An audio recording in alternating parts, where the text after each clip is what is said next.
G'day fellow flight simmers and random YouTubers.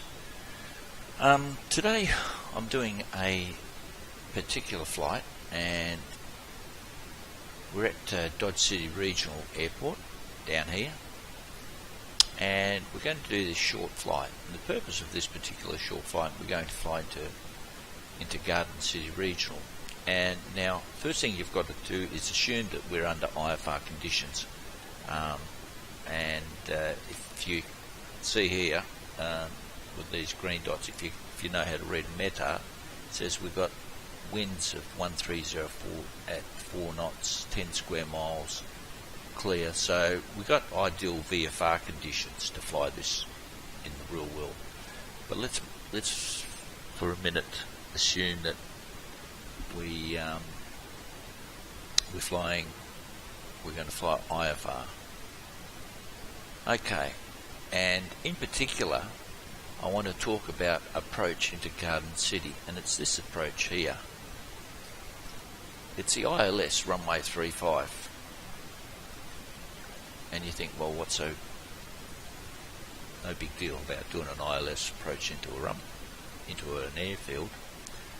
Well, that's right, there is no big deal until you're faced with something like this. And if you're in Australia, as you can probably tell by my accent, surprise, surprise, there's not many types of ILS approaches. In this particular ILS approach, it can be done one of two ways. The first one is, so we'll be coming in from this direction, this arrow, is to do what they call a DME arc, and as that IF indicates, initial approach fix, and you can fly along the 12 DME arc from GCK, which is Garden City VOR there, as long as you maintain 12 DME arc. And you can see here it says 4,700, no procedure turn, so you just basically fly that arc and capture the ILS. But what happens if you don't want to do that? Because flying a DME arc, some people find it extraordinarily hard to do that, because you've got to what you do. It's a long process. Probably, if you want to have a look, there are videos on how to do a fly DME arc. Some very good ones actually. But what happens if you don't want to do that? And I guess in the real world, the controller will ask you actually what actually you prefer to fly. Well, today, what we're going to do is we're going to fly this type of approach into the ILS. What we're going to do, we're coming from the east. We're going to overfly the Garden City VOR. We're going to fly outbound, and as you can see, 172. We're going to fly outbound, and we're going to do what they call a course reversal. Then we're going to fly for 1 minute, 127 heading. After 1 minute, we're going to fly back in, heading 307, and then we're going to capture the localizer, capture the glide slope, and come into Garden City. And to do this particular approach, you need to make use of this button here, which is the reverse course button. So what that does, when you're flying outbound, when you're flying the front course of an ILS outbound, you've got to do what they call reverse sensing. So just to make sure you understand what that means, we're flying outbound on an inbound course, because what we're doing, we're turning left and we're going outbound on an inbound course. So if you were to fly it manually, when this CDI needle is either left or right, after you've changed the OBS, then you've got to fly opposite to what that needle is showing you. So if that's to the right, if it's slanting over to the right, when you're flying outbound on an inbound course, you've got to go, if that says, you've got to fly opposite to what it's indicating. So if it's showing to the right, you've got to actually, don't fly right, you fly left. So it's really, really counterintuitive and it catches out quite a few pilots, because instinctively you try to fly towards the needle. If you're flying inbound, in other words, if I'm flying inbound that way, if I'm going straight towards the VOR, then whatever that needle says, left or right, that's the way I turn.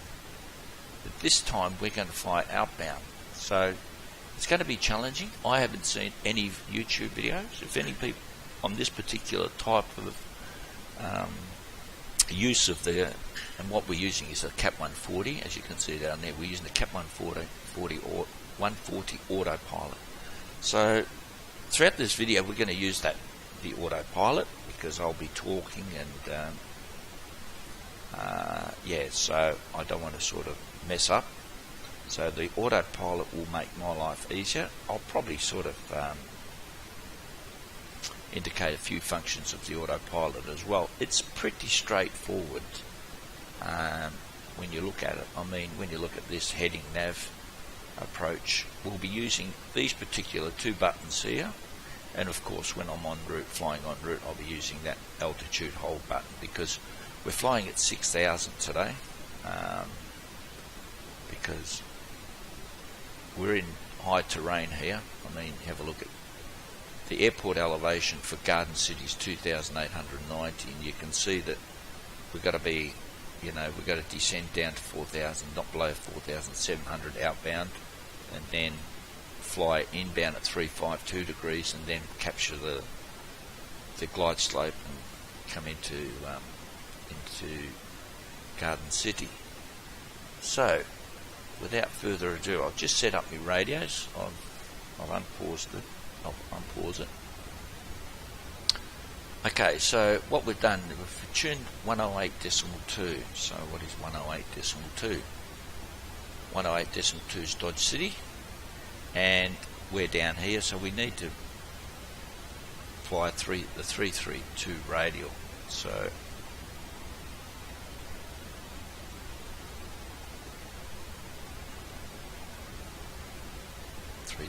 radial,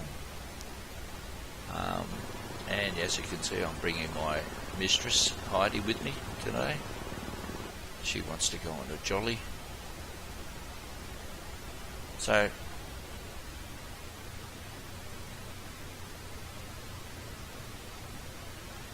okay, so we've got the radios set 108.2, 113.3 as the Garden City VOR. As you can see up here, Garden City 113.3, because as we're going along this Victor 10 airway along here, and you can see between those, as noted in another video, that box there indicates the distance between two VORs. It's 34 DME, so about 17 DME from Dodge City will switch over and we'll track inbound on the Garden City VOR. There's going to be quite a bit of work involved, so I may need to stop it, pause it at some stage, sort of collect my thoughts, because as I've said in my previous videos, you have to stay ahead of the aircraft. You always got to be thinking one step ahead. That way it saves you a lot of heartache.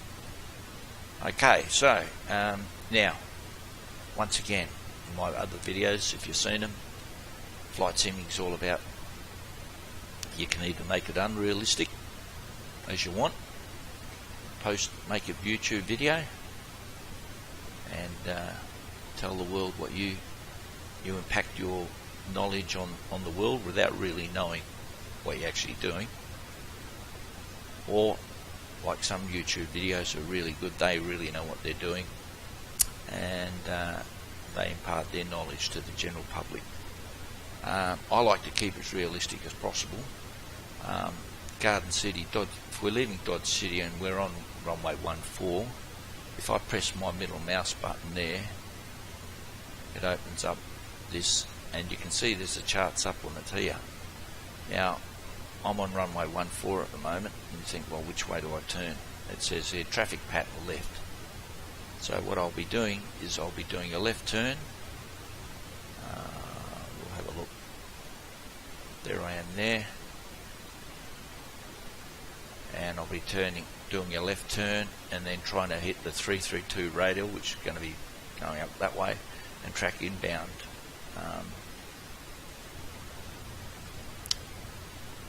So I think I've got all my radio set up. 108. Yep, everything looks okay. And like I said, I'm going to use Autopilot as much as possible. Hopefully I'll illustrate some features of the Autopilot, even though there are YouTube videos out there. I mean, especially for, you know, heading. I mean, it's not too hard. Heading and nav mode. Well, heading you can work out. It all depends on what heading you go there, and that flies that heading. You know, it's not too hard. And nav can be a little bit, like, for example, I've got these two buttons here. I've got this button here, so I've got in nav mode there, so whatever I've got indicated there is what I'll be using as a navigation source. If I hit this button here, it'll go GPS, and so therefore it basically renders all this useless. You'll just fly according to your GPS. But today I'm not using the GPS, I'm just using the VORs. Okay, so let's get going.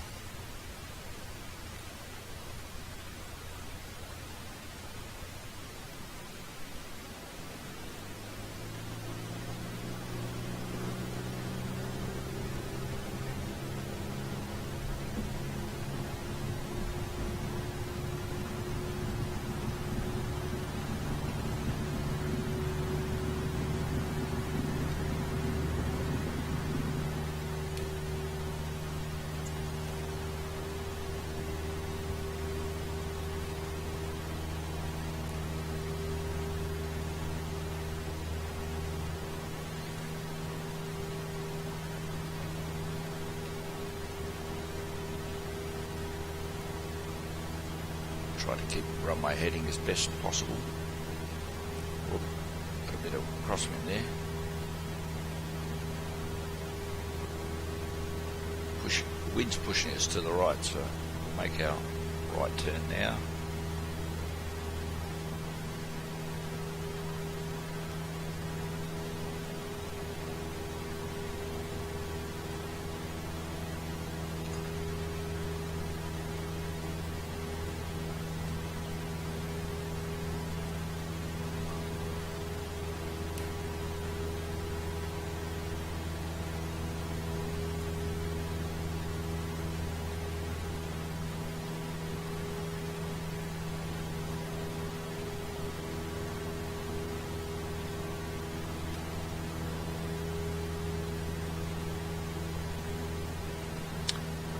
Now you can see the CDI needles to the left, so it's telling us that the 332 radials to our left, so we'll have to intercept that radial. So we'll take up a heading about 300. And if you don't know why I'm taking up a heading 300, you can look at my other videos.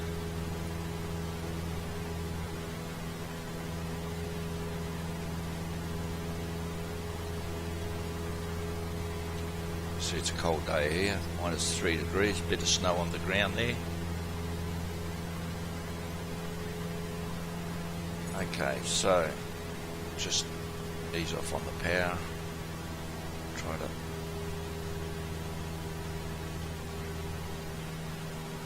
Try to kick in the Autopilot. See, that wind's really pushing us about.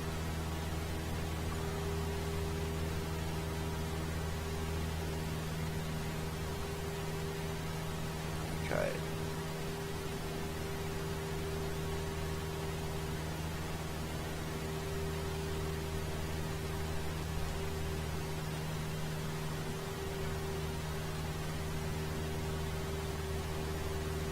Okay, you see the needle coming in, so we can start turning to a heading of 332, because that CDI needle starting to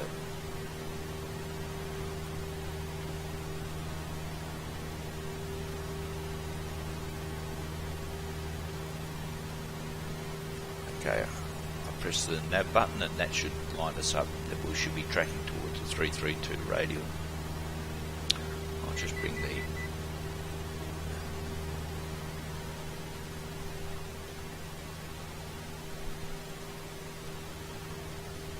Okay, I'm 3.4 DME from the Dodge City VOR, and just climbing out to, I'll just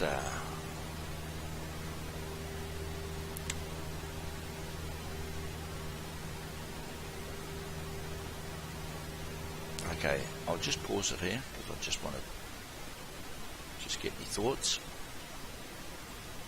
Okay, so I took off, I did a left turn, and I'm now coming in. Now I want to track I actually want to track the 269 radial. So as I'm getting closer to the Dodge City VOR, I want to put this on 270. Basically have this on 270 and fly outbound on the 270 radial.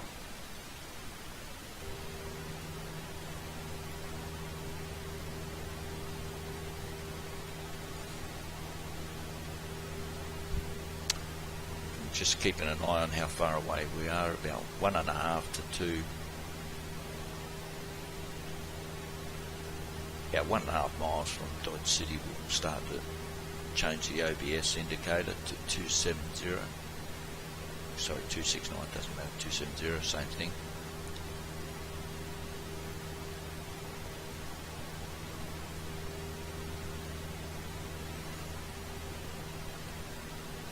We're heading 339. Okay, so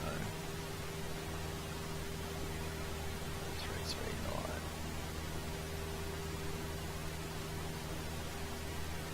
Heading back 339.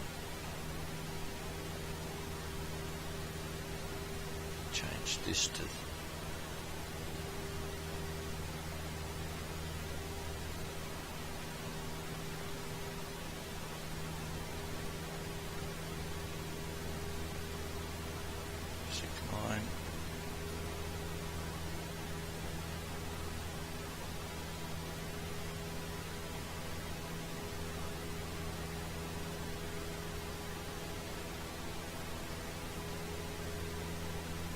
now this is still showing 2, so we've got to wait till this changes from, so we know that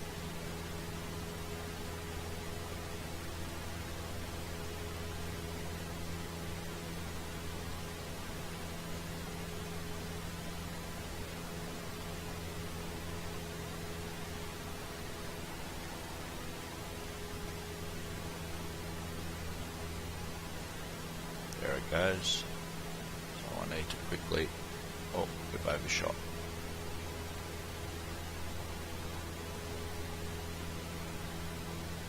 Okay, so we've got to turn back to 240 to come back onto the radial. We've overshot. That's just terrible flying from me. It's not really good.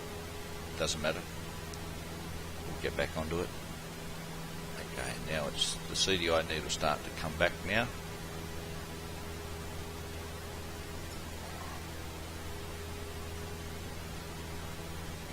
Okay, and we'll put it into nav mode. Okay.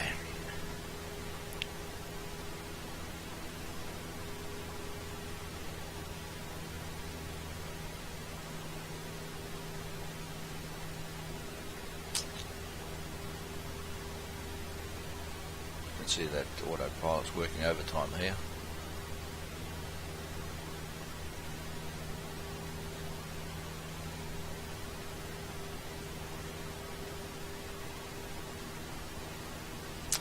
Okay, so let's just hope it'll track this 269 radial.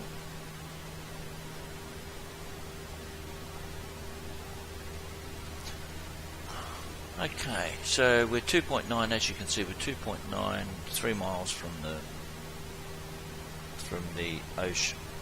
Dodge City VOR. As I said before, at 17 miles we'll change over and we'll tune in on the Garden City, and we're going to track inbound on the reciprocal of that radial, so it'll be 266 radial at 17 miles. Now, with this navigation mode, I don't know if I've explained it well enough my other videos as well, but because we've got this selected to nav, then these are the navigation radios. So these two radios, these two frequencies are involved with that VOR indicator, and these two frequencies are involved. I've got to do with that VOR indicator. So you can see the active frequency is 108.2, which is the Dodge City VOR. Now, I've already got 113.3 tuned in there, because that was part of your groundwork. You need to basically, part of your checklist, tune your radios. So 17 DME, I'll flick that over and I'll adjust the obs indicator, or I'll change the obs dial to read 266, and then we can track inbound, and then you hit the nav. As you can see, nav, this basically, the top line, the top row basically of the kap140 shows what is active, and you can see what is active is we've got navigation active and we've got the altitude hold active. Now let's say I wanted to descend to 5,500. Basically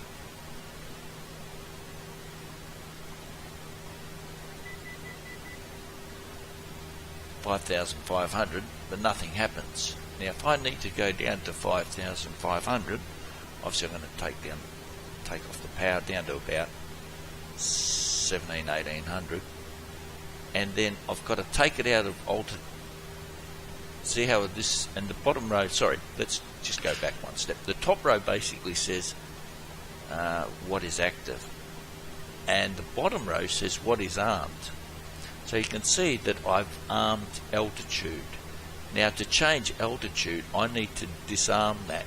In other words, take it out of the altitude hold, and basic before I can do any sort of descent. So now let's say for example I've got 5,500, I want to descend to 5,500. Obviously take the power off, take it out of altitude. I'm no longer, now I'm in vertical speed mode, and then adjust my rate of descent. So I'm now descending down to 5,500, and you can see vertical speed is active because that's basically what I'm doing. I'm going down to, and if I want to go down to 500 feet a minute, and you can see now we're descending at 500 feet per minute down to 5,000. When it gets to 5,500, you'll see this change, and you'll see it, because at the moment you can see vertical speed is active. But have a look when it hits 5,500 what it does.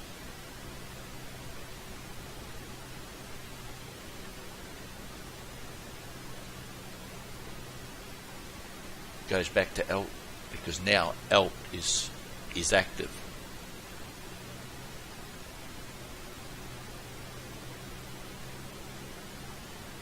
But we just need to increase our speed, and let's see how it holds. So you can see navigation is still active because it's going off that CDI needle, that OBS heading, still tracking 269. Okay, so let's bring it back up to 6,000. As you can see, alt is armed, but I now want to climb, so I need to take it out of altitude, and now I need to go up. Now I'll be climbing at 500 feet a minute till it captures 6,000.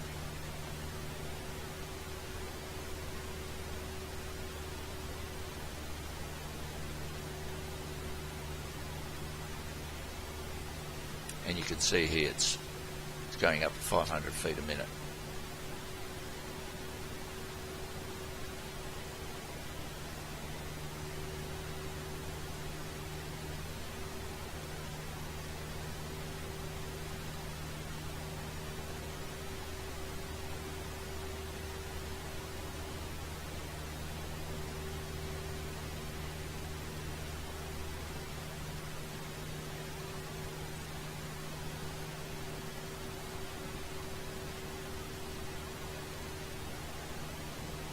Once it hits 6,000, it'll level off. There it goes. See the vertical speed indicator. Starts leveling off.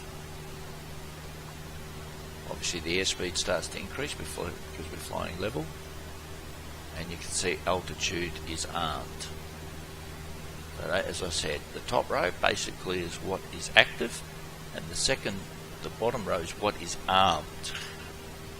And you'll see further how when we do the back course, the reverse course approach to the ILS, you'll see further how this becomes very relevant.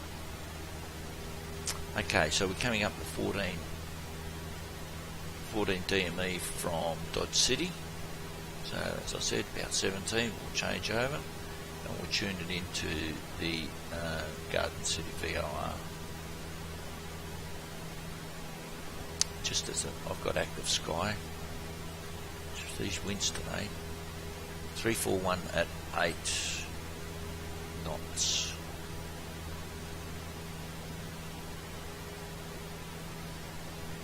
So, okay, sort of coming in from the right.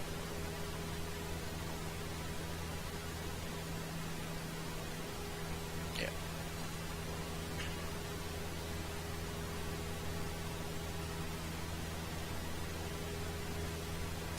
Just very quickly, like I said, you can make flight sim as real as possible or as unreal as possible.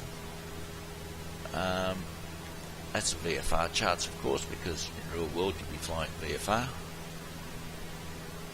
Now, if you're not familiar with the USA's got about 5 classes of airspace, and I think it's got Alpha, Bravo, Charlie, Delta, Echo, and Class Golf. Whereas in Australia, we don't have the Class Bravo. American Class Bravo airspace is similar to we call it Class Charlie. So basically, that's a major difference. You can see that that magenta. But before I do it, just hang on. 17. Okay, I thought so. So we'll keep it into heading mode. So just try to keep. We're going about 278.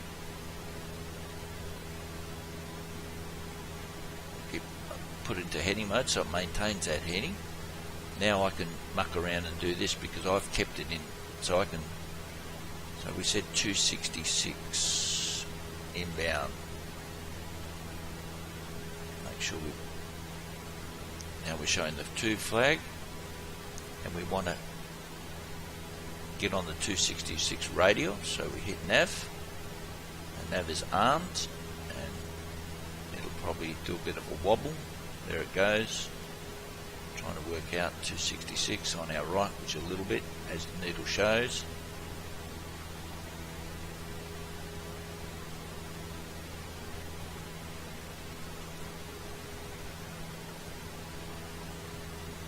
Okay, so now we're tracking on the 266 radial inbound to Garden City.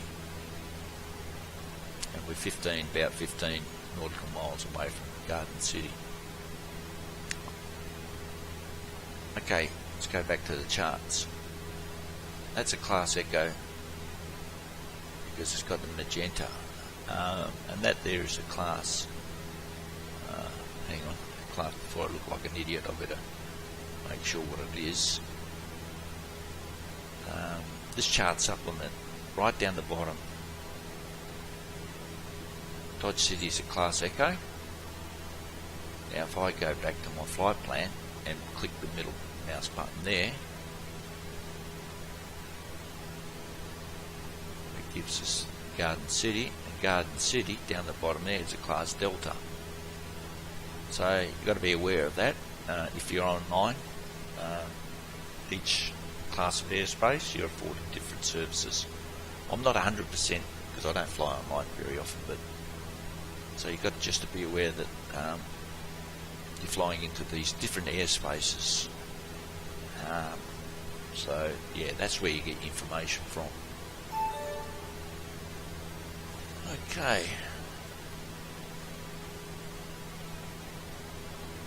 as you can see there, I'm flying Plan G because, as I said many a times, Plan G is a good program, and it's got one of its best uses. Well, obviously it's great for VFR flight planning, there's no doubt about that, but also it gives you just an analysis of your flight. You basically can have a look at your flight. I know P3D does it, but just Plan G does a little bit better.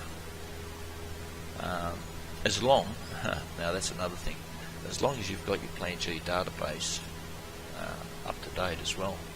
Because the other day I was flying in Alaska, and one of the VORs I went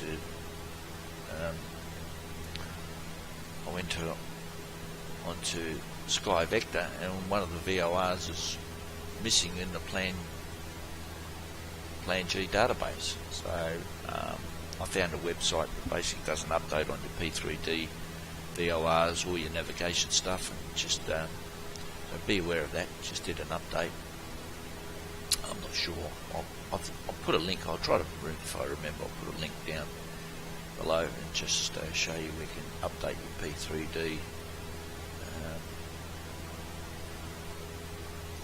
database, and then from that you need to update your Plan G, because basically Plan G runs off your whatever database, whatever flight simulator.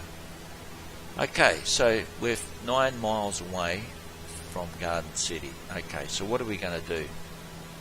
Well, basically we're going to put in the localizer frequency 109.9. Okay, so let's put that in there, 109.9.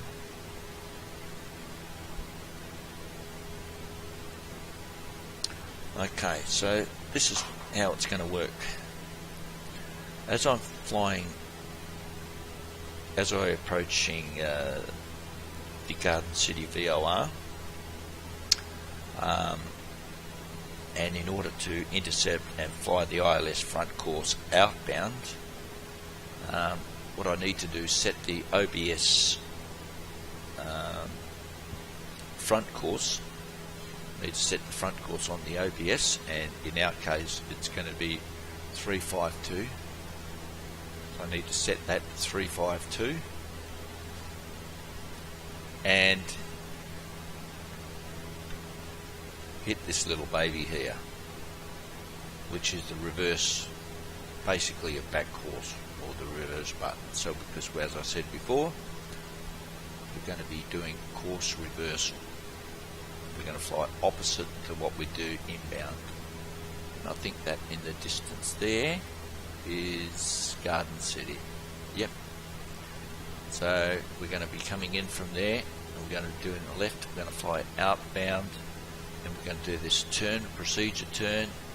So we're going to come out this way, turn inbound, capture the localizer, and then land on. Now that's another thing.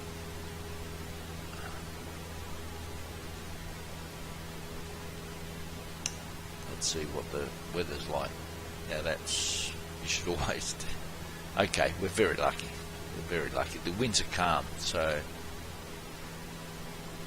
that was a bit slack of me. So the winds are calm.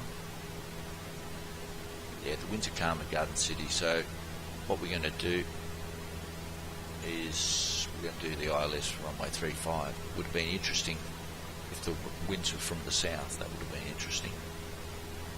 Yeah. Okay.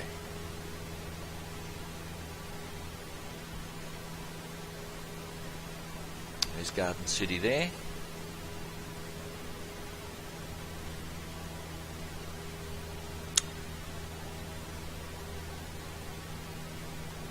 Bit of a wind gust, causing the old aircraft a bit of turbulence.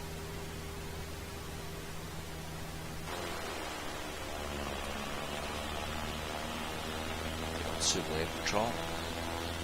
Not bad livery actually. You can see Garden City there. And by the way, I like this. I'm using tomato shade, which I reckon really gives a nice effect. People have used these other PTA presets, but I found tomato shade is actually really nice.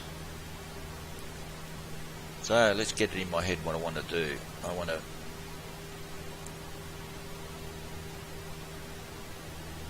set the front course on the OBS.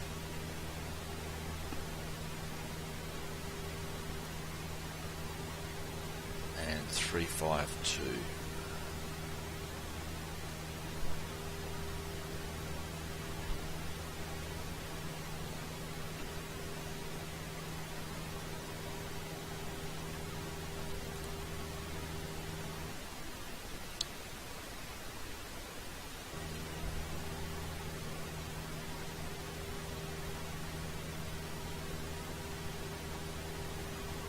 Let's do heading mode first, so it just keeps that heading. I want to switch over. I want 352, 352,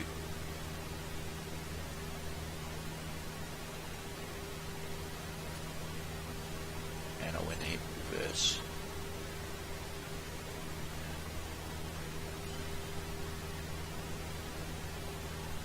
Now, there you go, the intercepts, and now we want to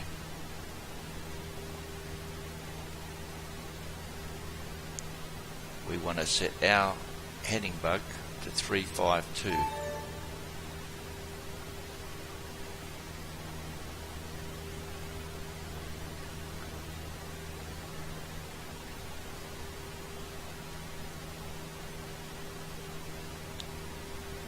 And as you can see, doing a wonderful job trying to flying the course reverse. Remember, if you're flying this manually, it's to the right, but you've got to actually go to the left.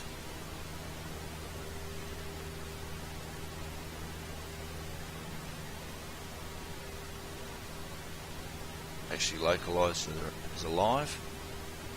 You can see how it's really flying to the left.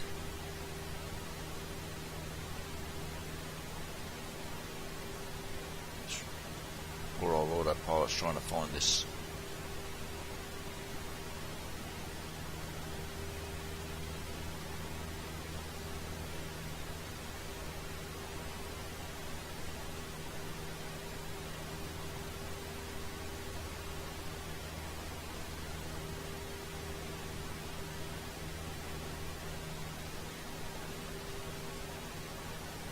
Okay, so it looks like it's got it.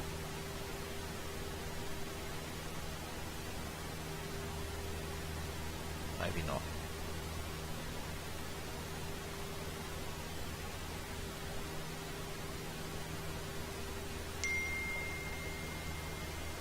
Okay, so now we're going to descend to 4,700.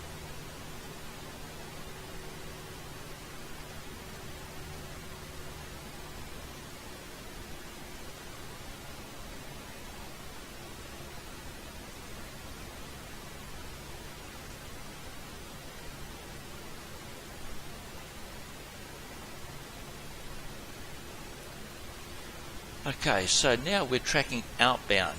After all that, I was getting quite giddy going around and around, but now the autopilot is tracking outbound on the 127 radial, which is opposite 352, 172. So we're now flying outbound. Now you've got the localizer outer marker, so as soon as we see that, basically the outer marker, then after that, after we pass the outer marker, we can do the procedure turn. And the procedure turn will be turning left 127. There's the outer marker, there's the blue thing, so that means, I'll just pause it there, that means we've passed this point here. Now, unfortunately, as you can see down here, there is no DME reading available.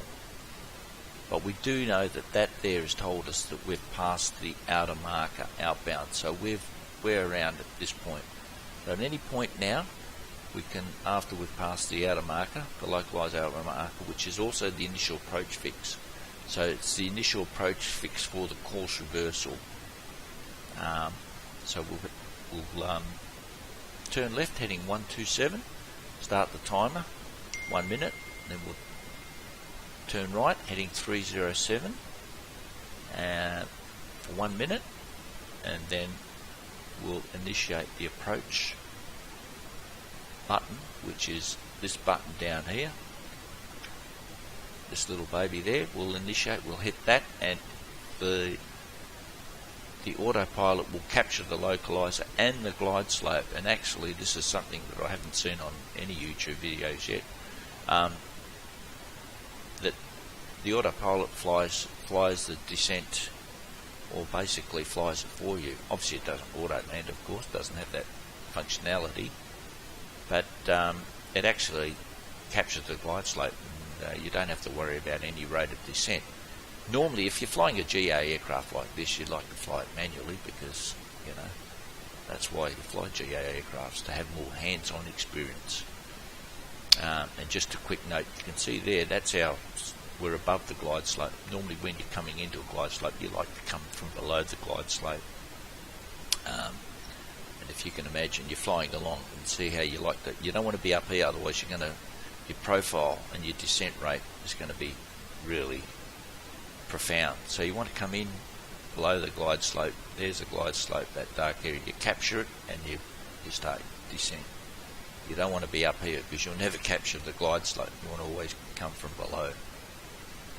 But we're flying outbound, so it doesn't really matter. It's when we fly inbound that we want to see that CDI up there somewhere, which hopefully I think we'll see it. So just let me get in my head. 127, I think, and 307. Okay.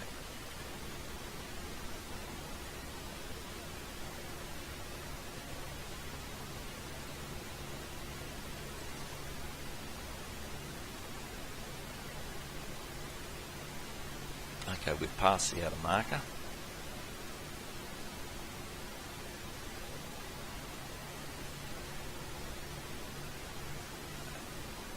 Just going down to 4,700.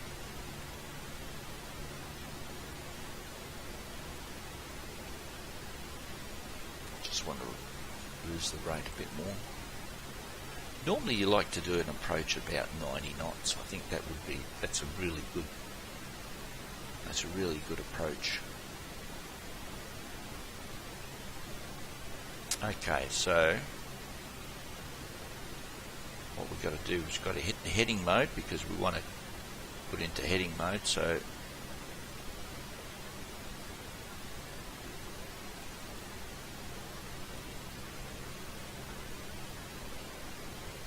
and it's 127.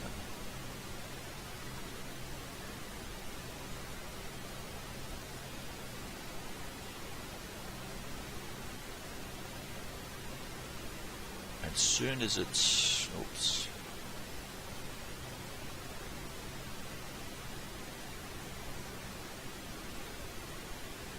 wings level, so we now go for 1 minute on a heading of 127. Mind you though, the wind might muck around a bit. Just try to keep 90 knots.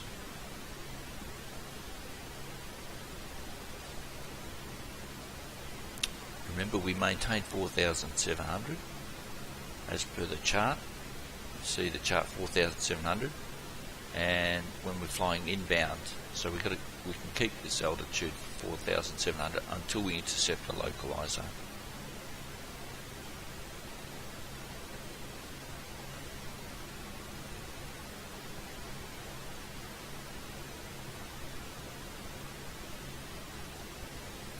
See a bit of snow happening here. No surprises there. Okay, so now we turn right 307.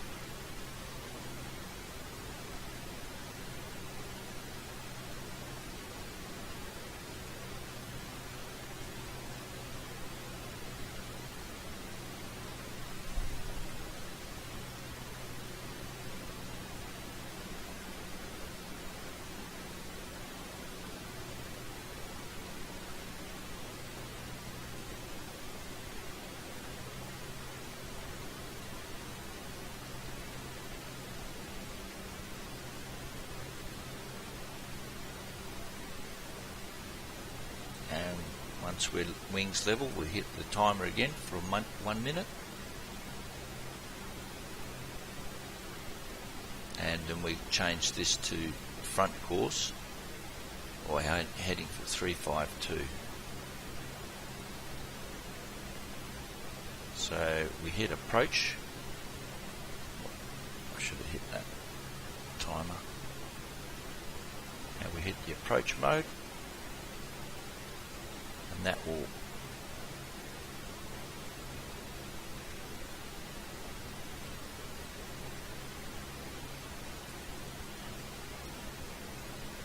now go 352.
I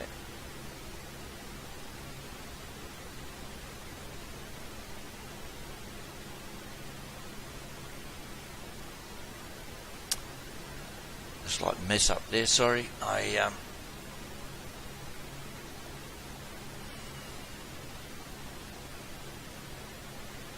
hit the wrong button, I think.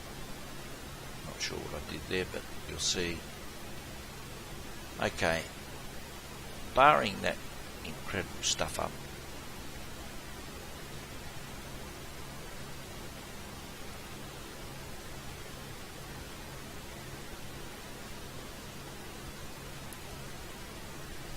okay, we can see the 352 radial inbound is to our right, so it'll try to capture that, and we can see we're below the glide slope, which is ideal.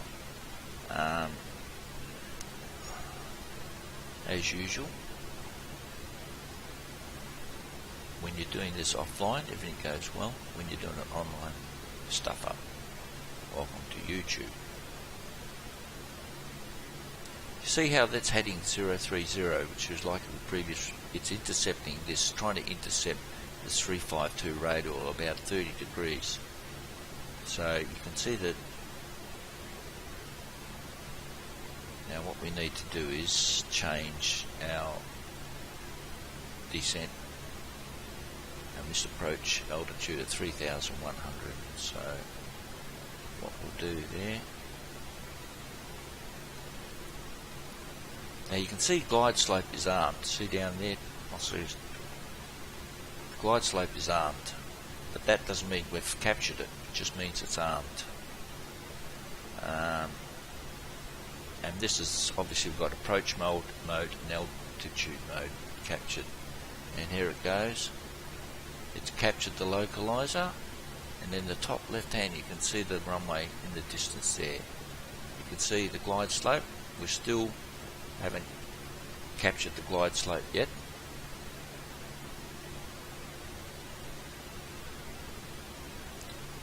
But we're on the localizer, almost on the localizer now.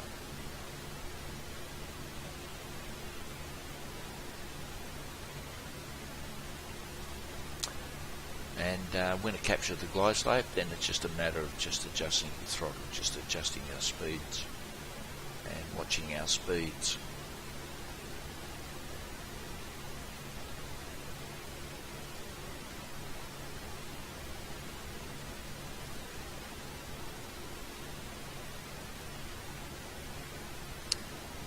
still, we've got the glide slope armed, but hasn't obviously captured it. Just got to bring the speed back down a bit.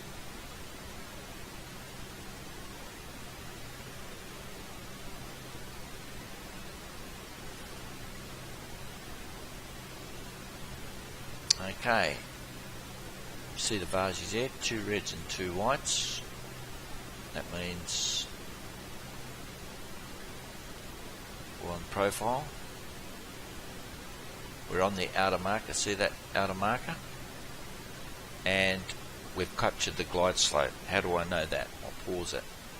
See, before on the autopilot down here we have GS arm. Now we've got GS. That means we've captured the glide slope. And I think a lot of people have done YouTube videos actually haven't shown this particular feature. You know, I was always under the impression that you couldn't do this in an automated way, but you can. Now, of course, like I said, you would do this. You try to do it manually to see how good you are. But you can see there, we're on the localizer and we're on the glide slope, absolutely spot on. And now this will descend us automatically. I haven't had to adjust anything about altitude, arm or disarm. Because it was on the glide slope takes care of our descent rate, and it'll keep us on the glide slope. As I said, I just now have to worry about speeds and just bring the speeds back down.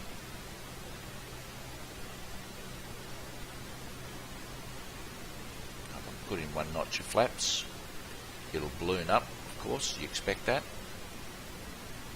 because obviously it's changing, but it'll, now we're above, you can see we went above the glide slope, but now it'll come back down to try to capture it again.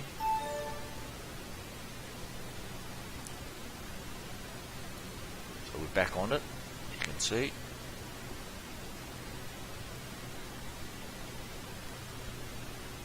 And I haven't changed any vertical speed. I haven't touched this up or down key at all. The autopilot is doing it all for me.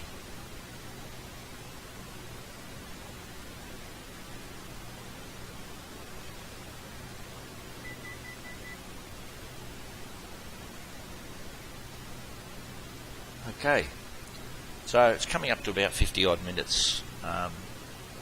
As you can see, now we're at 4,000. Now, just very quickly, just the charts basically. At 3,100, we've got to decide, are we visual? If we're visual, if we're in IFR conditions, we need to, at decision height, it's called decision height when you're flying on a precision approach like the ILS. Then we take this off for autopilot, and we fly the plane manually. So as we're getting down to 3,100, we make a decision. Do we go around or do we continue down onto the runway? That's why it's called this decision height, funnily enough. As you can see, the aircraft is, I'll just bring another notch of flaps just to reduce the speed a bit more. You can see the speed coming back down to 80. Ideally, in a Cessna, you want to be going in at basically about 70 knots. 60 to 70 knots is a good approach speed. You can see it's there. We got 3,500.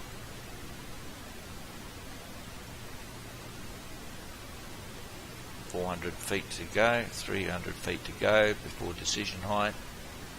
You know, as I said, once you get to this point, you can see the speed now coming back right back down. Yeah, and I think I'll wrap it up from here. So whenever you're doing an ILS and you're not confident or you want to learn, I'll just pause it because I don't want to show you how crappy I'm at landing an aircraft. my fellow flight enthusiasts back in Australia would be looking and say, yeah, okay, they're probably waiting an hour long just to see how good I can fly the Cessna or land the Cessna. Sorry to disappoint you guys. Anyhow, but hopefully, apart from that muck-up, I'll bring in the